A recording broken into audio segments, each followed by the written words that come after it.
With the latest on the corporate front, all the market trends, expert opinion, and sound business advice, it is your unique window into the business world, direct from the heart of China.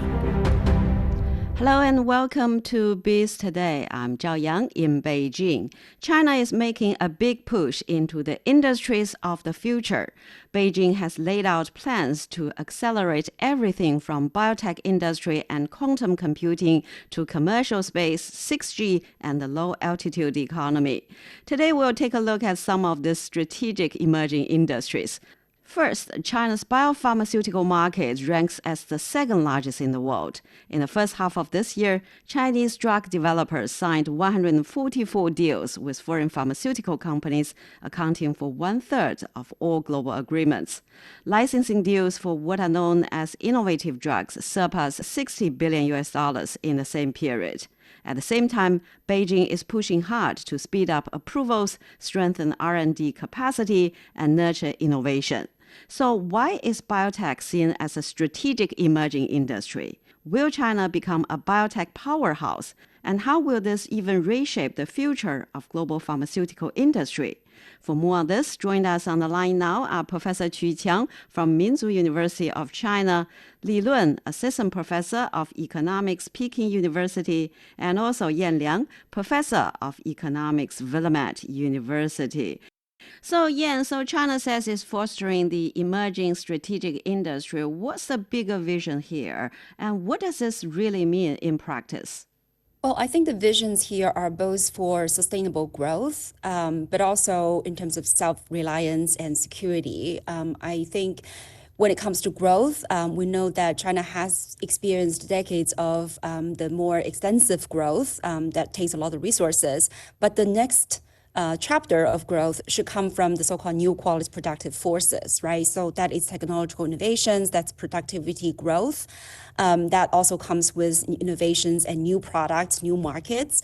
So I think the biotech industry is the one that holds the potential not only to create, good products, good services that tailor the growing demand of the domestic population, but it also holds the future to foster new technologies, new innovations, and new ways of growing the economy. So I think that's why, from a growth perspective, to provide this kinds of quality growth, I think is what China is aiming for.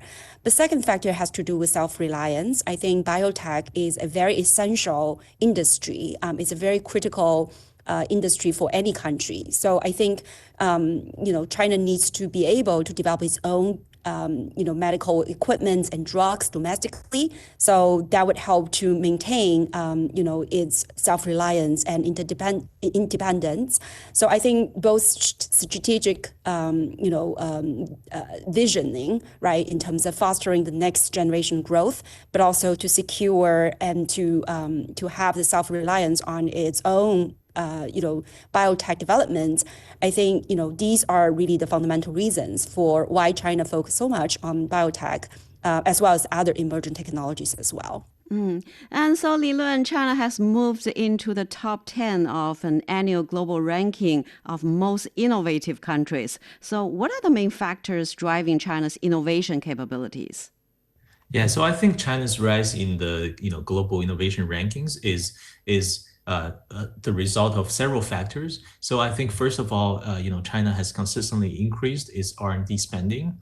So right now we're spending over 2.5 of our GDP on R&D. So this is basically a huge amount of money, and which can allow us to fund everything from laboratories to corporate research centers and also universities. And this is, I think, one of the most important factors.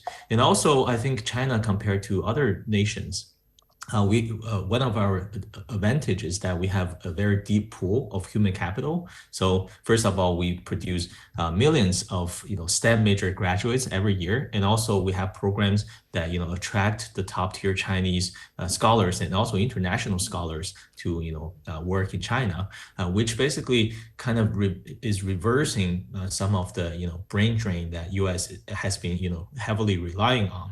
And third, I think one of the reasons for our success is that we have a large and very prosperous domestic market. So basically, all of the new products and services can be supported in a business sense in our local market. And basically, whether you're talking about medical equipment, whether you're talking about new drugs, these can be tested and also be adopted in the Chinese market very quickly. And finally, I think our government is very strategically, providing industrial policy, providing guidance and funding to the, these sectors through, grants, tax incentives, and also, setting up special economic zones and so on. So I think all of these measures are basically driving China's innovation capabilities. And I think in conclusion, we're seeing quite a success, and the success is basically a deliberate and long-term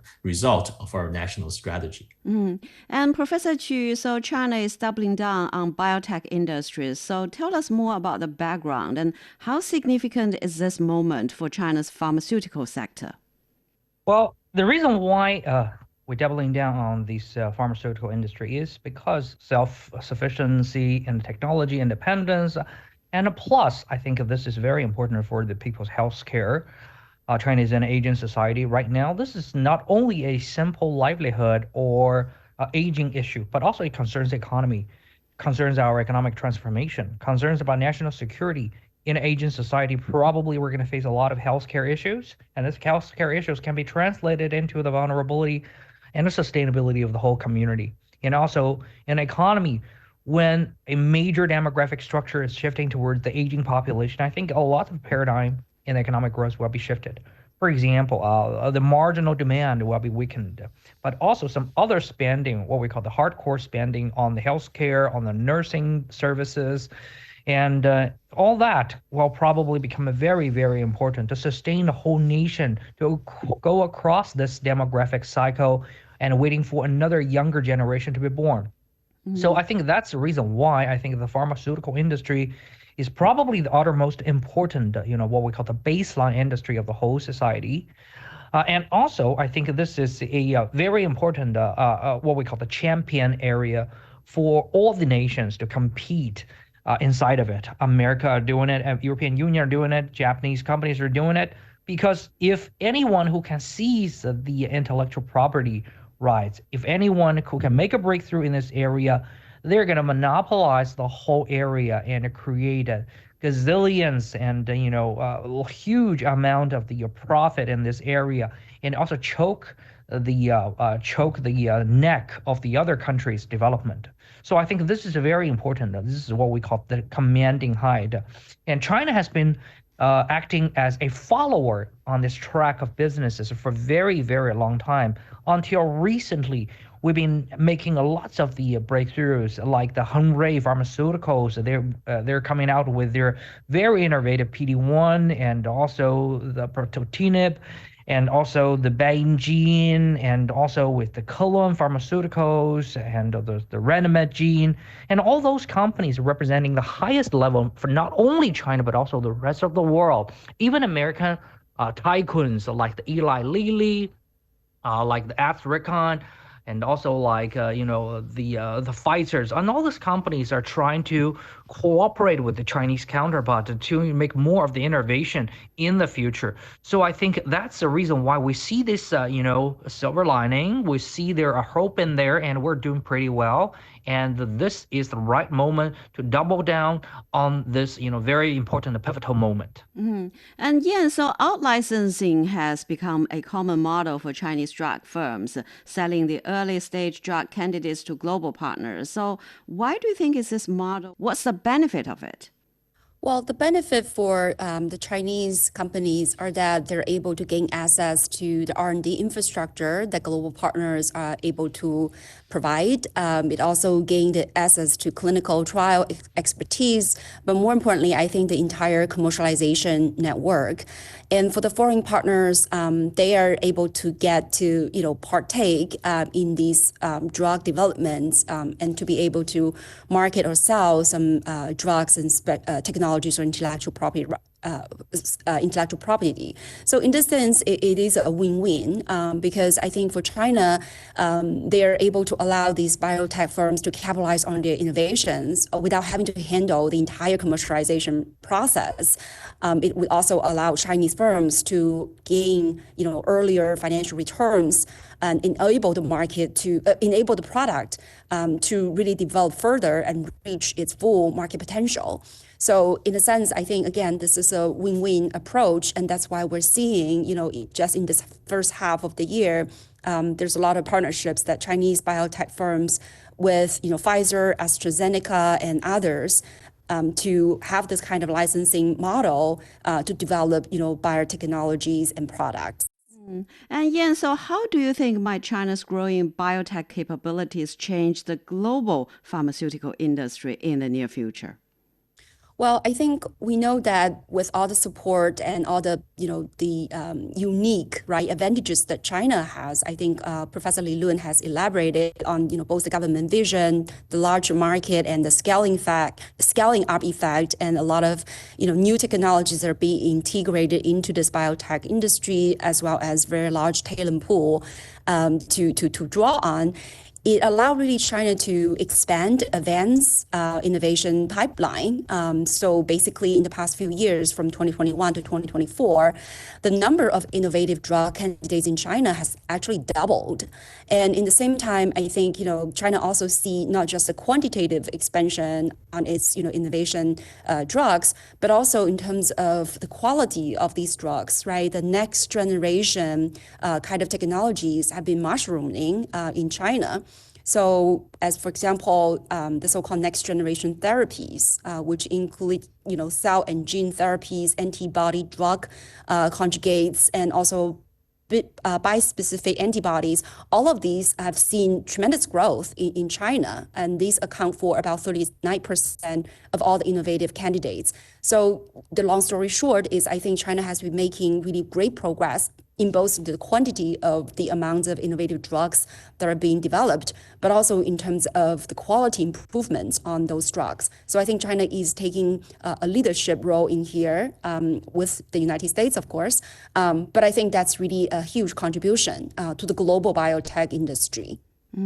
Well, we're speaking with Yan Liang, Professor of Economics, Willamette University, Professor Qu Qiang from Minzu University of China, and also Li Lun, Assistant Professor of Economics, Peking University.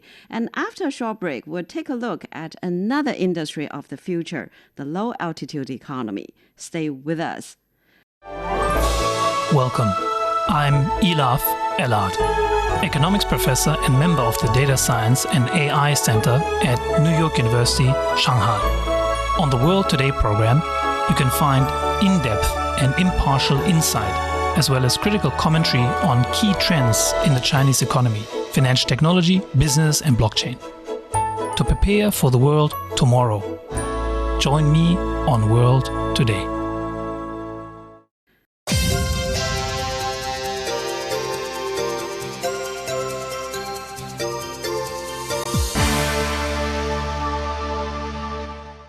You're listening to Biz Today. I'm Zhao Yang in Beijing.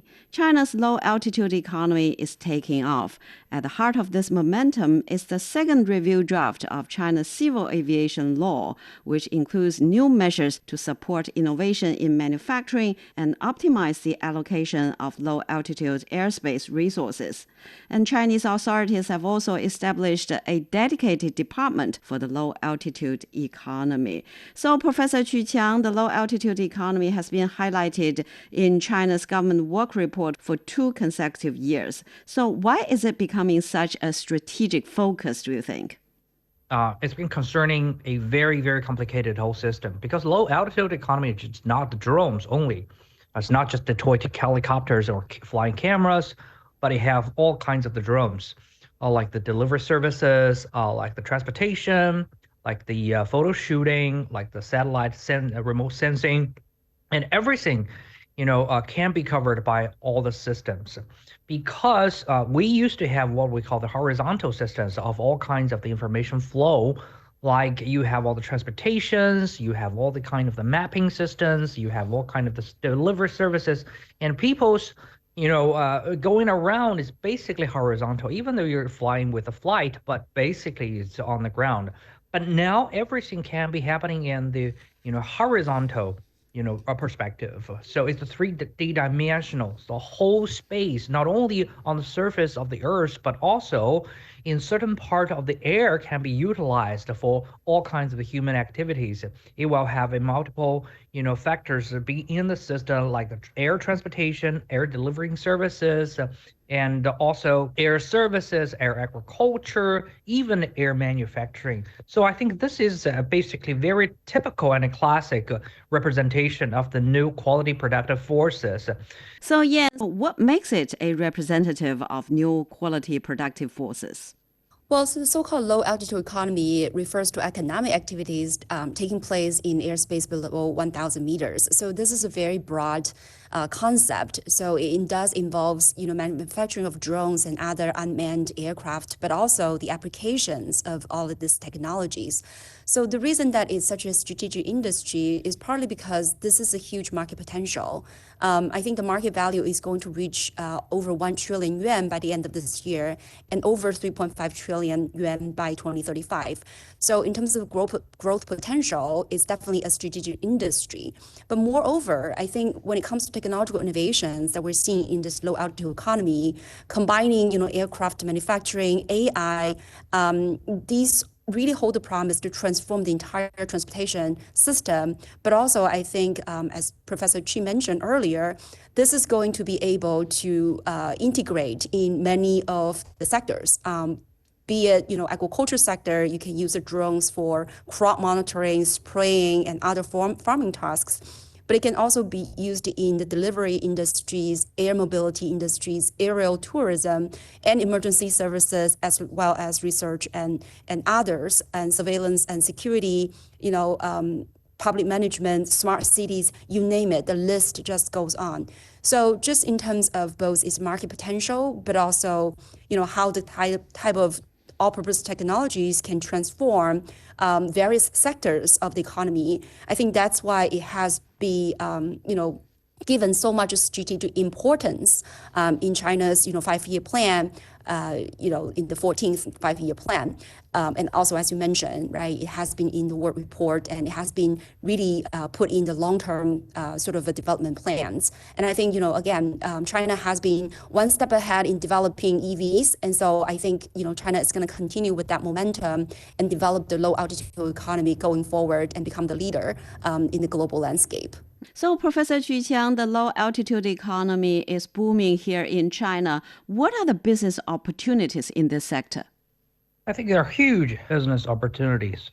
Basically, if you look at the whole market size, probably is going to reach 1 trillion yuan by the year of the next year. If we're only going to talk about the manufacturing of the drones and a whole traffic control systems and signal systems and a whole transportation network and infrastructures, air traffic control and operation platform and digital services and all that, only concerning the drones, we're going to talk about at least 1 trillion yuan worth of the market. In 5 years, I'm very confident it's going to be like $1 trillion worth of it. And also, if we put down everything in the supply chain, if we consider there are upstreams and downstreams, and also there are domestic supply chain and also international supply chain. For example, American market and Chinese market are cooperating with each other, or Chinese network has been spilled over to the ASEAN nations. So basically, we're going to have more of the good things happen together. In America and in Europe, their civilian aviation market has been developing really early and really fast. We have a lot of things to learn from them for sure. But I think they are pretty much, conservative and a bit slow in this low altitude, aviation economy, because people still are treating them, as I just mentioned, it's like toy. It's like just a hobby. It's like flying the airplane model. They're not taking it seriously. They think, okay, with a battery, with all this small, turbines, small engines, and the propellers, you're not getting anywhere further. You're not getting, with a heavyweight delivery. But they underestimated when this whole system has been built, in a 3D dimensional, perspective. When on the ground, in the mid of the air, in the upper side of the air, when everything can link with each other, the whole game will be changed. That's the reason why we're seeing that in China, it's going to prosper. And I think very soon, it's going to spill over to the surrounding economies and also major economies like European market and also North American market will accept this new concept and then join this network to develop this business together with China. And yeah, so South China's Guangdong province has achieved, positive results in the low altitude economic development. So how would you explain that? Well, first of all, I think the local government in Guangdong has been really supportive in developing the low altitude economy. As you know, Shenzhen and other cities have already updated their regulations and also their support to build the infrastructure to enable the industry to grow. So I think that is very helpful. And second is, I think there is really a very strong, production network already in these in Guangdong and other cities. That really support large-scale manufacturing, right? And so I think that really helped to deliver, some of the best drones and other, vertical landing and takeoff vehicles.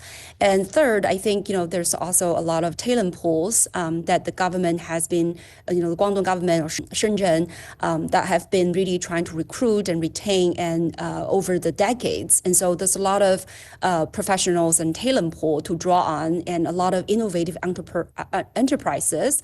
As we know, Dajiang and many of other, these companies are headquartered in the southern cities.